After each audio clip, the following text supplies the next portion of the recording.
Yo, what is good, Celtics Nation? Welcome back to the channel, guys. We have a very interesting video today.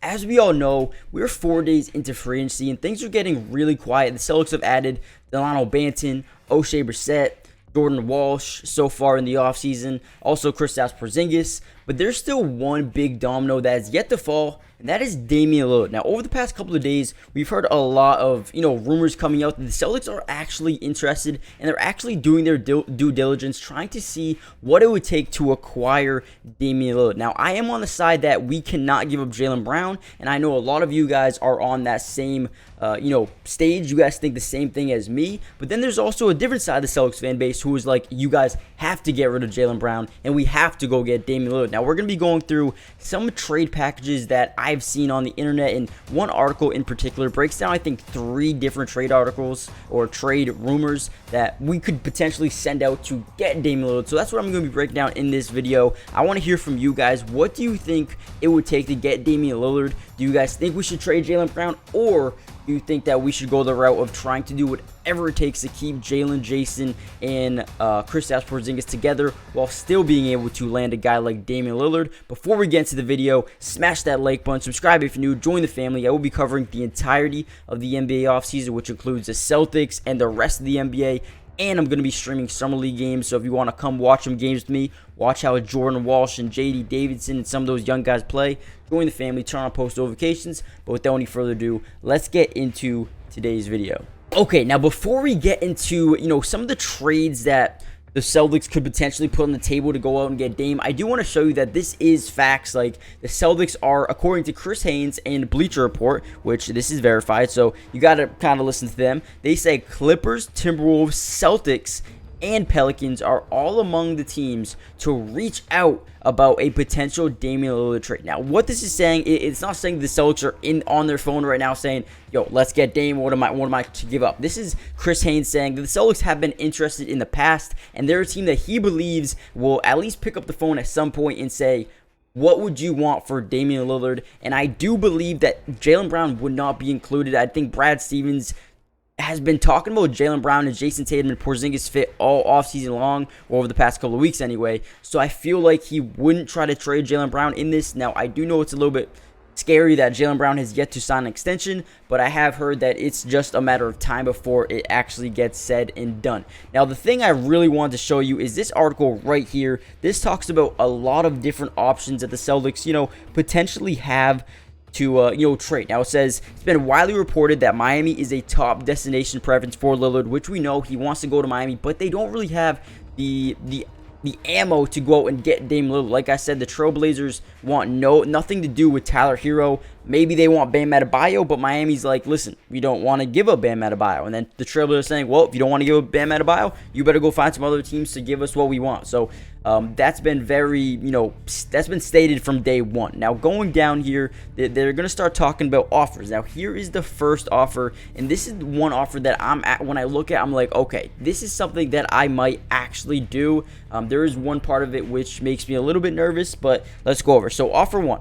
Malcolm Brogdon, Robert Williams, Peyton Pritchard, Luke Cornett, salary filler, 3 future first-round picks, and an additional pick swap / second-round picks for Damian Lillard. Now, this is a lot to give up. You give up the 6th man of the year. You give up a very young, high-potential Robert Williams, who is someone I do think the Trailblazers would be very intrigued by having in their lineup. You give up Peyton Pritchard, which would put us down to J.D. Davidson, Damian Lillard, and Derek White as our point guards. Also, Delano Banton. Can't forget about Delano Banton. So that wouldn't be too bad, giving up both Brogdon and Peyton Pritchard, salary filler, 3 first-round picks. I mean, sure, at this point, we don't need first-round picks. We would have 4 really good potential all-stars next season with Damian Lillard, Jalen Brown, Jason Tatum, and Kristaps Porzingis. So I do think that this trade would be very beneficial to Boston. But then we get to that point where, do we have too much talent? I don't know. If you guys remember back to the Kyrie, Gordon Hayward, Al Horford, Jalen Brown, Jason Tatum, Marcus Morris, Terry Rozier, that team had way too much talent that nobody could really get going, and it was just a shit show from there. But with this, I don't think it would be the same scenario, just because we wouldn't have, as much depth. We would have Sam Hauser. Probably wouldn't be able to get Grant Williams back, but it would be Sam Hauser off the bench, Jordan Walsh, Delano Banton, O'Shea Brissett, Al Horford. I mean, that would still be a fine bench. But would you guys be interested in this trade? The next couple of trades I'm very, hesitant on doing. But I do think this is a trade that, is better than Miami's. You get Robert Williams. You get the 6th man of the year. I know they probably don't want another guard, but that's someone you could end up trading later. Pritchard, a young point guard who has shown nothing but great shooting ability. Luke Cornett probably just throw in there. And then 3 first-round picks. That's not bad. Now let's go down. Now they say Malcolm Brogdon, Derek White, and 3 first-round picks in the future for Damian Lillard. Now, this one I'm a little bit hesitant on just because we do this. You got Damian Lillard. You got J.D. Davidson. You got Delano Banton. And you got Peyton Pritchard as our 4 point guards. And then from there, it's like Jalen Jason. We still have Rob. I mean, I like this one, but giving up Derek White. See, the first trade, I don't want to give up Rob. In this trade, I don't want to give up Derek White. But the reality is you have to give up at least one of these guys with Malcolm Brogdon if we want this deal to get done. Let's see what their analysis is on this one. This might as well be a 3-team deal since the Trailblazers backcourt. Yeah, that's also very facts. They're definitely not going to want 2 guards when they have Shaedon Sharpe, Scoot Henderson, and Anthony Simons. They're not going to want to do that. Blazers may not be offered a better value contract in any deal than Derek White at this point, who the Celtics would surely hate to give up in a deal. Like I said, I would hate to give him up. And it's debatable if Brad Stevens would even be willing to make this offer. The Blazers could turn this around and pile up 2 to 3 additional first-round picks or a younger player by dealing White and Brogdon. So this is basically just saying that the Blazers would take in these guys, but also then try to flip them for more picks in the future, or maybe another big man. I don't think this would be a terrible deal. I think it will leave us a little spotty at the guard position. But then again, we can always just move Jalen back to a shooting guard and have Dame, Jalen, Jason, Kristaps Porzingis, and Rob Williams, I guess, because you keep him in that deal. So I think that would be, something I'm very interested in. In this last one, they just say 3-team trade involving Jalen Brown going to a different destination. Probably Houston, maybe San Antonio, something like that. Maybe Atlanta. I don't want to do this. Listen, Jalen Brown is a great 2-way player. He has defense, offense. He's gone better each and every single year of his career, and I think he's just going to continue to do so. Yes, he can't dribble with his left hand, but you're mistaken if you think that that's not going to be his main priority this offseason.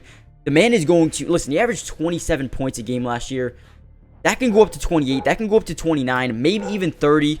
Jalen Brown's a player in this league who's young, he's smart, he's hungry, he wants to win a championship, and he wants to do it with the Boston Celtics.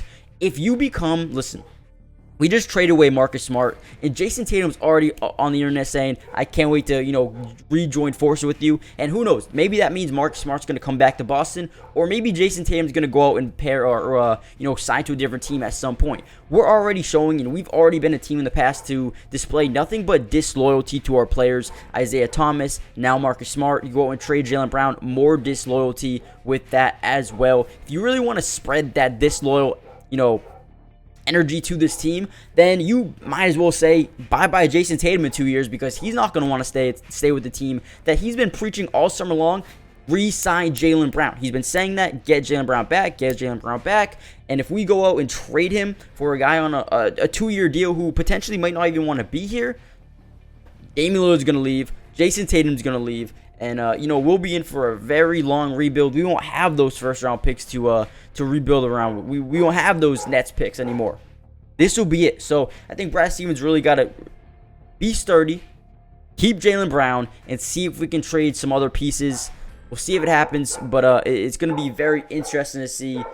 Sorry about my dog barking if you can hear that, but we'll see what happens. It's going to be very interesting over the next few days to see what happens, next few weeks maybe. But hit that like button, subscribe if you're new, join the family, comment down below who is one player that you would not give up for Damian Lillard. And if you were to trade for Damian Lillard, what would be your dream package? Let me know in the comment section down below. Hit that like button, subscribe. Today's video is brought to you by ProClass, the absolute best place for you to take your game to the highest level. It's the first of its kind sports training and development platform where you can reach your highest potential by learning from some of the best athletes on the entire planet. Some of these guys include Damian Lillard, De'Aaron Fox, Allen Iverson, DeMar DeRozan, and so many more. And I have some great news to you guys. If you guys go use my code, MattyDubs, you'll get 50% off hundreds of training videos, workouts, and drills, and you can get in the lab right now. So go check it out. Go steal some of the secrets from some of the top players in the world right now. And if you are interested in developing your skills at any level, if you play in middle school, high school, college, or if your goal is just to be a better athlete, a better basketball player, this is where you need to go. Nobody else does this. Go check them out, and you can learn, develop your skills at a fast pace, high speed level. Click the link in the description for instant access to all of the secrets in the world. And remember, using code MattyDubs will get you 50% off right now, so don't miss out on this offer.